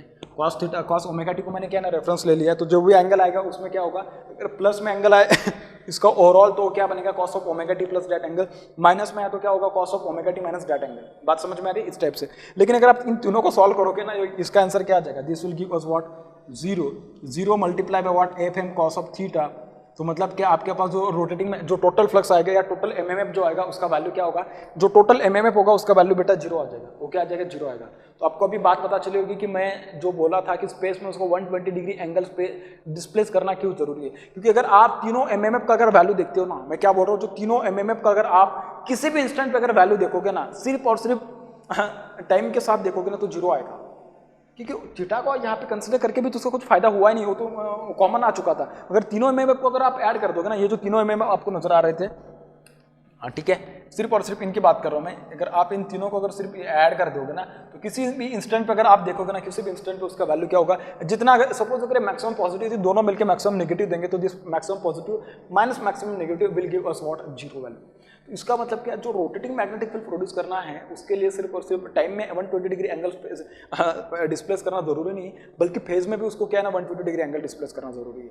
आपको डेफिनेटली बहुत सारे इंटरव्यूज में और ओरल एग्जाम्स में भी ऐसे क्वेश्चन पूछा जाता है कि जो रोटेटिंग मैग्नेटिक फील्ड होती है it varies with respect to time, rotating magnetic field varies with respect to time with the peak value what, उसका जो पीक वैल्यू होता है हमेशा कांस्टेंट होता है, उसका जो पीक वैल्यू होता है वो क्या होता है, हमेशा कांस्टेंट होता है। आपने अगर थोड़ा अच्छे से पढ़ा होगा तो देखिए मैंने इसी वीडियो में जब उसको पढ़ाया था तो उसका डेफिनेशन मैंने लिख दिया था कि rotating magnetic field is a magnetic field which changes its direction at constant angular rate, which changes its direction what constant angular rate। और उसका डेफिनेशन मैंने बोला कि किस टाइप से प्रोड्यूस की जा सकती है। Rotating magnetic field is rotating magnetic field of constant amplitude, मैंने उसमें वर्ड लिखा है, अच्छे से पढ़ना, उसमें देखना, पीछे वीडियो को थोड़ा बैक जाके देखना, उसमें मैंने लिखा है कि rotating magnetic field of constant magnitude. उसका कांस्टेंट मैग्नीट्यूड मतलब क्या, किसी भी इंस्टेंट पे अगर आप देखिए तो उसका मैग्नीट्यूड आपको 1.5 टाइम्स ऑफ एफएम मिलेगा। और यहाँ पे टोटल फील्ड 0 आ ही नहीं सकते, क्योंकि उसको मैंने ना कि टाइम में बस की स्पेस में भी उसको मैंने क्या किया 120 डिग्री से स्पेस डिस्प्लेस किया। इसके लिए उसका इंस्टेंटेनियस जो वैल्यू होगा that will never be 0, that will be what never be 0. Actually rather than this we can say that it will give us instantaneous value at any instant which will be equals to 1.5 times of fm। उसका जो peak value होगा उसका क्या मिलेगा अपन को 1.5 times मिलने वाली है, क्या भाई 1.5 टाइम्स मिलने वाला है, ठीक है। So the instantaneous value of rotating magnetic field is going to be equals to 1.5 times of its maximum value. बात समझ में आ गई। So this was all about what rotating magnetic field. अब इसका थोड़ा एनालिसिस करके अपन देखते हैं उसमें कि ये जो एक्सप्रेशन आपको नजर आ रहा है, अगर आप इलेक्ट्रोमैग्नेटिक जो होता है एएमएफटी जो आपका सब्जेक्ट होता है इलेक्ट्रोमैग्नेटिक फील्ड थ्योरी, उसमें आपने देखा होगा कि आपने ट्रैवलिंग वेव का जो एक्सप्रेशन होता है ना, this actually this expression of total mmf resemble to the expression of what traveling field it resemble to the what expression of traveling field। और यहाँ से अपन को पता चलेगा कि दोनों कैसे मतलब एनालॉगस है एक दूसरे के, मतलब क्या दोनों सेम है एक्चुअली मैं कह सकता हूँ कि उसका जो एक्सप्रेशन होता है सेम एक्सप्रेशन इसमें आता है। उसमें ये भी देखा था आपने कि ट्रैवलिंग फील्ड जो होती है आपके पास, ट्रैवलिंग वेव जो होती है, एक्चुअली ट्रैवलिंग वेव का जो एक्सप्रेशन होता है वही होता है cos of omega T minus theta. तो उसमें अपन को ये भी पता चलता है कि it is a function of space angle और it is varying with respect to the space, या मैं कह सकता हूँ कि it is distributed in space as well as in time, ठीक है। और उसका पीक वैल्यू के बारे में बताएगा अपन कि उसका पीक वैल्यू कितना होगा। ये जो रोटेटिंग मैग्नेटिक फील्ड है उसका स्पीड कितना होगा, the speed of the rotating magnetic field will be equals to what, synchronous speed. मैंने पहले ही आपको स्टार्ट में बताया था कि जो आपके पास सिंक्रोनस मशीन में एक ही स्पीड की बात होगी, that will B synchronous speed. Either तुम रोटर की स्पीड के बारे में बात करो और तुम इसके सिंक्रोनस स्पीड के बारे में बात करो, दोनों स्पीड सेम ही होने वाली है, दैट इज सिंक्रोनस स्पीड, ठीक है। देखिए इसमें जो रोटेटिंग मैग्नेटिक फील्ड जो अपने जो उसका जो एक्सप्रेशन फाइंड किया F T is equals to what, F M 1.5 times of FM actually 1.5 times of FM cos of omega t minus theta, ठीक है। इस टाइप से अपने उसका एक्सप्रेशन फाइंड किया। अब ये जो एक्सप्रेशन होता है उसमें जो रोटेटिंग मैग्नेटिक फील्ड अपन को देखने के लिए मिलने वाली है, इसका देखिए जो रोटेशन होगा किस टाइप से होगा। सपोज अगर मेरे पास जो फेज सीक्वेंस है A B C, ठीक है, इस टाइप से है, तो इसको अगर सपोज मैं प्लॉट करूँ तो किस टाइप से आएगा, ये जो फेजेस है A B C इस टाइप से, ठीक है, इस टाइप से ये फेजेस होने वाले हैं। तो इसमें जो रोटेटिंग मैग्नेटिक फील्ड का जो डायरेक्शन होगा रोटेशन का किस टाइप से होगा, जो लीडिंग फेज है ना, लीडिंग फेज से लैगिंग और लैगिंग से जो उसके करस्पॉन्डिंग तो दूसरा लैगिंग होगा, उस तरीके से होगा। मतलब क्या, इस देखिए A क्या कर रहा है, B से क्या कर रहा है, 120 डिग्री लीड कर रहा है। सिमिलरली B क्या कर रहा है, C से 120 डिग्री लीड कर रहा है। सिमिलरली A क्या कर रहा है, A से क्या कर रहा है, C से क्या कर रहा है, 120 डिग्री ये कर रहा है, लैग कर रहा है। A लैग कर रहा है C से। अगर आप क्लॉकवाइज जाए तो A will lead and anti clockwise जाए तो C विल लीड, ठीक है, इस टाइप से। तो इसमें अगर मैं बात करूँ तो देखिए लीडिंग फेज कौन सा है। सपोज अगर मैं A बोलूँ तो A से कौन लैग कर रहा है, क्लॉकवाइज डायरेक्शन में, क्योंकि सप्लाई का नेचर कैसा है, ये क्लॉकवाइज डायरेक्शन में। सप्लाई कैसा आपके पास, क्लॉकवाइज डायरेक्शन में। तो सप्लाई अगर आपके पास क्लॉकवाइज है तो देखिए A phase is leading toward B phase in clockwise direction. Similarly B phase is leading toward C phase in clockwise direction. C phase is lagging to what, A phase in clockwise direction. तो सबसे पहले जो magnetic field जो उसका जो peak value आएगा कहाँ पे आएगा, A फेज पे। उसके बाद किस पे अब आएगा, B फेज पे। उसके बाद किस पे आएगा, C फेज के। उसके बाद कहाँ पे आएगा, A फेज पे आने वाला। कहाँ पे आएगा, A फेज पे आएगा। बात समझ में आ गई आपको कि जो रोटेटिंग मैग्नेटिक फील्ड है it follows the leading phase two what, lagging phase. मतलब क्या, लीडिंग फेज। और लीडिंग फेज कैसा होना चाहिए, जो आपका फेज सीक्वेंस है उसी के अकॉर्डिंग होना चाहिए, ठीक है। जैसे कि मैंने बोला कि A B C अगर आपके पास फेज सीक्वेंस है तो क्लॉकवाइज डायरेक्शन में अगर मैंने उसको जब प्लॉट किया तो सबसे पहले A फेज आ रहा है लीड, किसको लीड कर रहा है, B को। B क्या कर रहा है, C से लीड कर रहा है क्लॉकवाइज डायरेक्शन में, ठीक है, इस टाइप से। इसमें एक दो और इंपॉर्टेंट बातें आने वाली थी, वो इस टाइप से कि देखिए आपके पास जो 3 फेज जो रोटेटिंग मैग्नेटिक फील्ड है, मतलब मैं कह सकता हूँ उसको कि आपके पास जो 3 फेज वाइंडिंग कनेक्टेड है, अगर इस वाइंडिंग को अगर आपने न्यूट्रल के साथ कनेक्ट किया है, और दूसरा केस कि अगर आपने उसको अगर न्यूट्रल के साथ कनेक्ट नहीं किया है तो देखिए उसमें क्या आने वाला है। सपोज अगर आपने उसको विदाउट न्यूट्रल कनेक्ट किया, जो 3 फेज वाइंडिंग है विदाउट न्यूट्रल है आपके पास, ये बस इन्फॉर्मेशन के लिए आपके लिए, विदाउट न्यूट्रल अगर आपके पास 3 फेज वाइंडिंग है तो उसमें देखिए क्या होने वाला है। If 3 phase winding is without neutral, तो आपके पास जो 3 फेज है, क्या बोल रहा हूँ मैं, अगर 3 फेज है, 3 फेज में से A B और C अगर सपोज 3 फेज है, 3 में से अगर किसी कारण की वजह से सपोज अगर एक फेज क्या हो जाता है, डैमेज हो जाता है। अगर एक फेज डैमेज हो जाएगा, या मैं कह सकता हूँ कि अगर एक फेज टूट गया, suppose one of the supply या one of the supply terminal is cut from the winding terminals, तो आपके पास जो नेचर बनेगा इस टाइप से बनने वाला है। क्या बनेगा, इस टाइप से बनेगा। A फेज रहेगा और क्या रहेगा, B फेज रहेगा, इस टाइप से रहेगा। तो क्या बन गया, सिंगल फेज की तरह नहीं बन गया है, इस टाइप से नहीं बन जाएगा अभी। तो इसमें अगर देखने के लिए मिलेगा तो जो मैग्नेटिक फील्ड आएगी वो किस टाइप से आने वाली, जैसे आपके पास सिंगल फेज इंडक्शन मशीन अपने जो देखी थी उसमें जैसे मैग्नेटिक फील्ड आ रहा था, सेम मैग्नेटिक फील्ड अपन को क्या है यहाँ पे मिलेगा। और ये जो मैग्नेटिक फील्ड है ना, ये अपन के पास रोटेटिंग नहीं मिलने वाला है। कैसा मिलेगा, जब मैंने आपको सिंगल फेज इंडक्शन मशीन समझा था तो उसमें मैंने आपको डबल फील्ड रिवॉल्विंग थ्योरी के बारे में आपको खुद समझाया था। उस टाइम पे मैंने आपको बताया था कि जो रोटेटिंग मैग्नेटिक फील्ड मिलती है, that rotating magnetic field is pulsating and stationary. तो क्या करता है, पॉजिटिव अप साइकिल में अगर इस डायरेक्शन में जा रही है तो नेगेटिव अप साइकिल में इस डायरेक्शन में आएगी। मतलब क्या है, वो बस क्या करेगी, ऑसिलेट करती रहेगी, लेकिन एक कंप्लीट रिवॉल्यूशन, या मैं कह सकता हूं कि एक यूनिडायरेक्शनल टॉर्क या यूनिडायरेक्शनल या यूनिफॉर्म डायरेक्शन में रोटेशन अपन को नहीं देखने के लिए मिलेगा। इसका मतलब क्या, that is nothing but what, that is nothing but single phase operation of induction machine which requires some of the initial means in order to make it start one. Starting one, ठीक है। तो इस type में भी वही होगा, अगर आपने क्या किया, एक फेज को अगर आपने उसको बंद कर दिया या टूट गया या कुछ भी कारण की वजह से एक फेज अगर सपोज ऑपरेशन में नहीं है, तब ये था विदाउट न्यूट्रल ऑपरेशन। अब बात करते हैं कि विथ न्यूट्रल अगर आपने 3 फेज वाइंडिंग को प्रोवाइड किया होगा तो क्या होगा। देखिए विथ न्यूट्रल की अगर मैं बात कर रहा हूँ, with neutral if your 3 phase winding is provided with neutral, तो बेटा इसमें ये होने वाला कि देखिए तीनों में से अगर आपका एक फेज डैमेज हो जाता है, सपोज अगर आपके पास 3 फेज सप्लाई हो रहा है, आपके पास क्या एक न्यूट्रल है, तो न्यूट्रल होने की वजह से देखिए एक ए वाला सप्लाई हो जाएगा और जो दूसरा होगा आपके पास एक ए वाला सप्लाई हो जाएगा, मतलब एक ए वाला फेज बन जाएगा और दूसरा क्या है, एक ए वाला फेज बन जाएगा।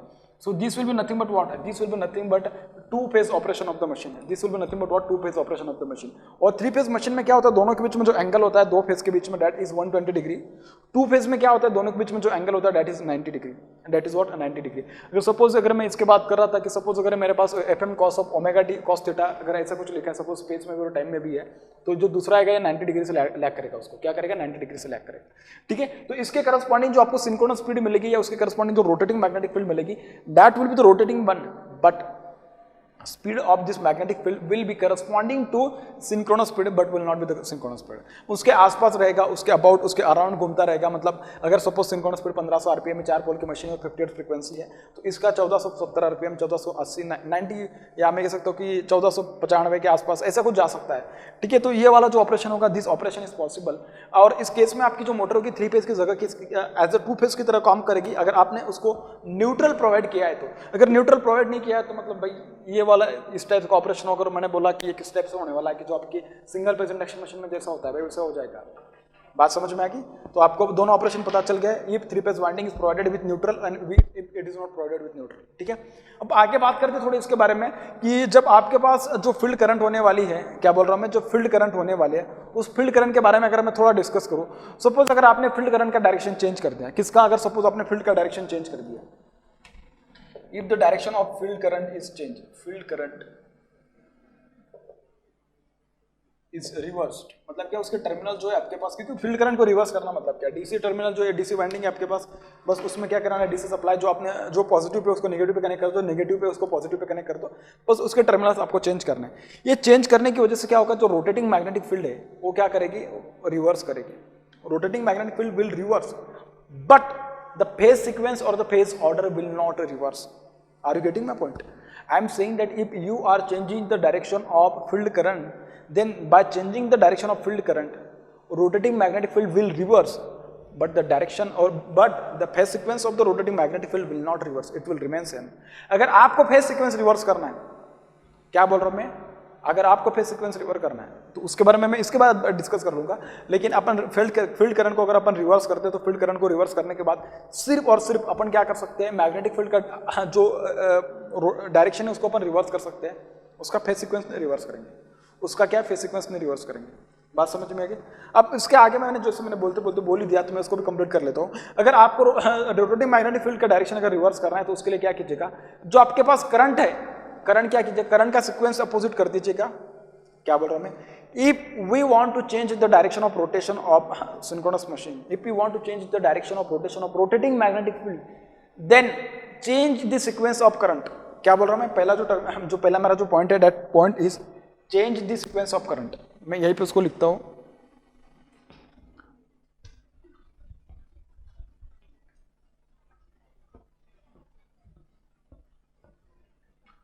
direction of rotating magnetic field, direction of rotating magnetic field, RMF, can be reversed by एक changing the sequence of current, changing the sequence of currents। एक ये वाला ऑप्शन है आपके पास, नहीं तो क्या, इंटरचेंज द सप्लाई टर्मिनल्स। क्या है, इंटरचेंज द सप्लाई टर्मिनल्स। ये इसके पहले भी मैं आपको बता चुका हूँ, in case of the phase sequence and phase order वाला टॉपिक में, interchange the supply terminals,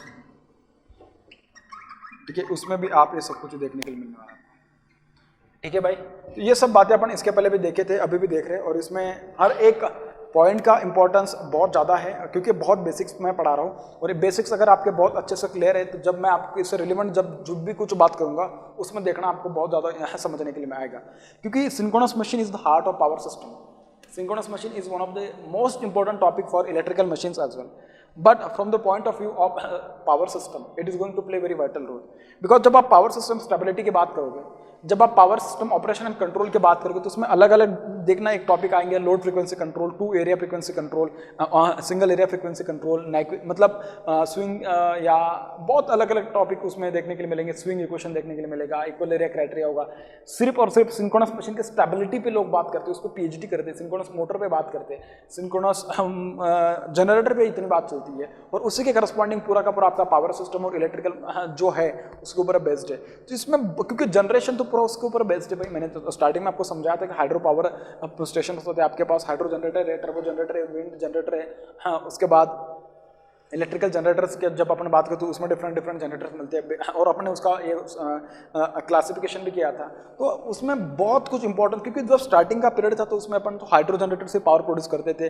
depend करता है कि जो आपके पास जो एरियाज है उसके ऊपर डिपेंड कर, regional as well as seasonal चीज़ों को कंसिडर करके अपन वहाँ पे काइंड ऑफ जनरेशन या कह सकते हैं कि काइंड ऑफ पावर प्लांट वहाँ पे इंस्टॉल किया जा सकता है. सपोज अगर मैं बात कर रहा हूँ कि आसाम या ऐसे कोई एरिया की जहाँ पे बारिश बहुत ज़्यादा होती है, वहाँ पे हाइड्रो पावर स्टेशन से ज़्यादा अच्छे तरीके से होंगे.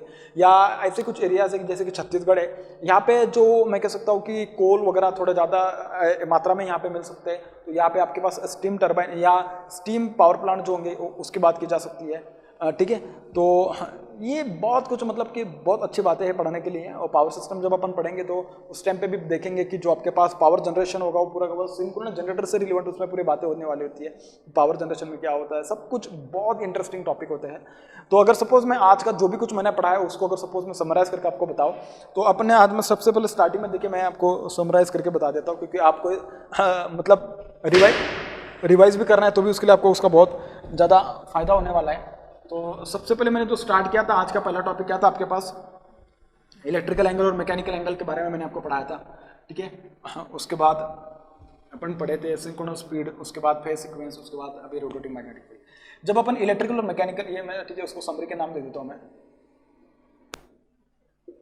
ठीक है, तो अपन स्पेलिंग एक बार चेक कर लेना, हो सकता है मेरा स्पेलिंग गलत है. स्पेलिंग में क्या रखा है, अपन को तो इंजीनियरिंग पढ़नी है. ठीक है, तो सबसे पहले अपन ने पढ़ा था कि जो relation between electrical angle and mechanical angle is theta electrical is equals to p/2 multiply by theta mechanical. इस टाइप से पढ़ा था. और देख मैंने बताया था कि आपको जो आपके पास जो इलेक्ट्रिकल एंगल्स होते हैं, जो इलेक्ट्रिकल एंगल जो होते हैं उसमें मैंने इलेक्ट्रिकल एंगल मतलब क्या, electrical angle is a measure of complete MMF और करंट वेव, सॉरी ईएमएफ और करंट वेव. ठीक है, और mechanical angle is a measure of physical one revolution और mechanical revolution from which we can obtain the mechanical angle. ठीक है, so theta electrical is equals to p/2 times of theta mechanical. ये अपन ने relation between electrical and mechanical angle जब पढ़ा तो उसमें देखा था. उसके बाद अपन सिंक्रोनस स्पीड के बारे में बात करें. क्या होता है synchronous speed, ns is equals to 120f/p. ठीक है, मैंने बोला था कि आपके पास जो एक कंप्लीट, अगर अपन को नंबर ऑफ साइकिल देखने हैं किसी भी मशीन के लिए तो नंबर ऑफ साइकिल देखेंगे क्या मिलने वाले अपन को, number of cycle is equals to p/2 से अपन के पास नंबर ऑफ साइकिल मिलेंगे. अगर 10 पोल की मशीन तो 5 साइकिल मिलेंगे आपको. और इन साइकिल्स अगर अपन को उसकी फ्रीक्वेंसी पता करनी है तो cycles per second multiply by seconds, तो अपन को मिल जाएंगे क्या साइकिल्स. देखिए ना ये क्या है, p/2 is nothing but what, cycles multiply by, क्या बोल रहा हूँ मैं, ये पर सेकेंड मिलने वाले होते हैं एक्चुअली.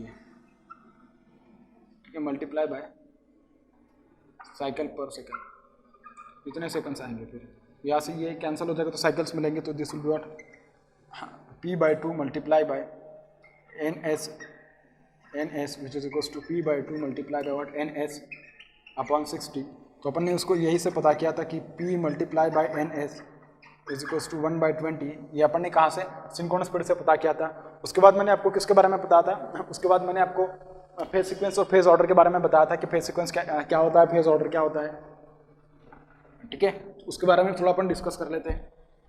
तो जो फेज सीक्वेंस था उसमें अपन ने देखा भाई, किसमें, फेज सीक्वेंस में. तो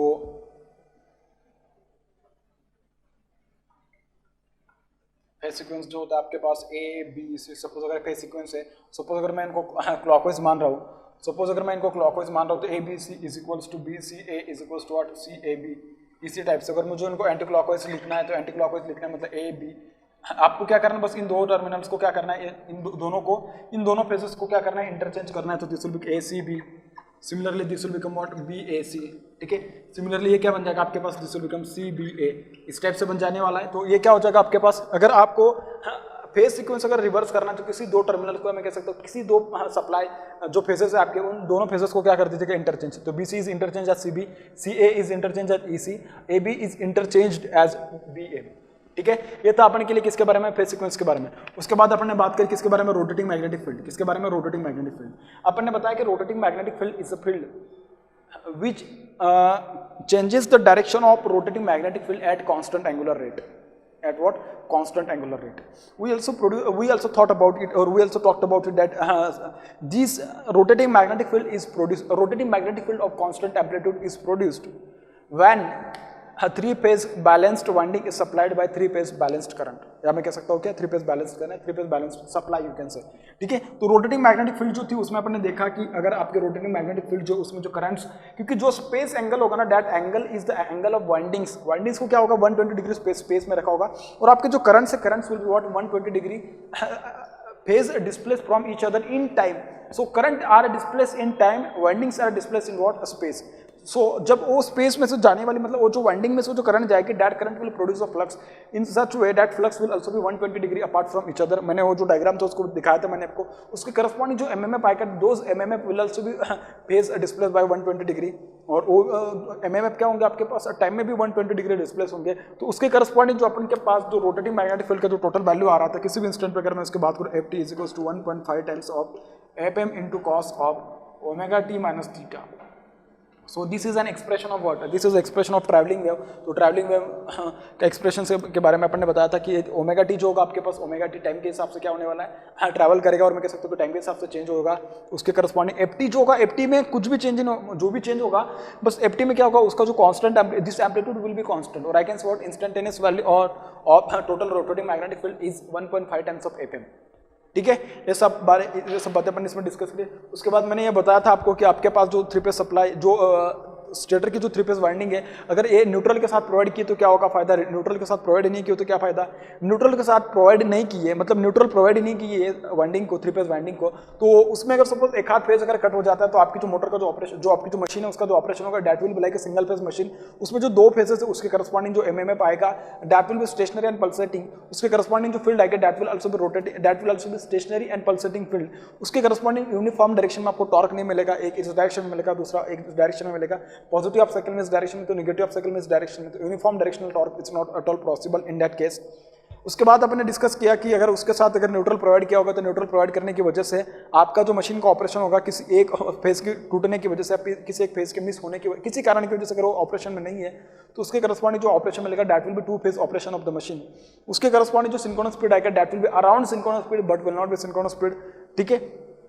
उसके बाद बताया कि अपन अगर अपन direction of rotation rotating magnetic field का डायरेक्शन अगर अपन को चेंज करना है तो क्या कर कीजिएगा, change the sequence of the current, otherwise interchange the any two terminals of the supply. ये दो अलग अलग तरीके आपके पास थे। अगर आप फील्ड वाइंडिंग का करंट चेंज करते हो तो bye changing the direction of the field winding you can change the rotation, you can change the magnetic field, जो उसका डायरेक्शन होगा उसको चेंज करोगे, लेकिन फेज सीक्वेंस या फेज ऑर्डर चेंज नहीं होगा। So all these things we have discussed in today's lecture. In the next lecture we will discuss about the new topics relevant to the synchronous machine. ठीक है, thank you so much.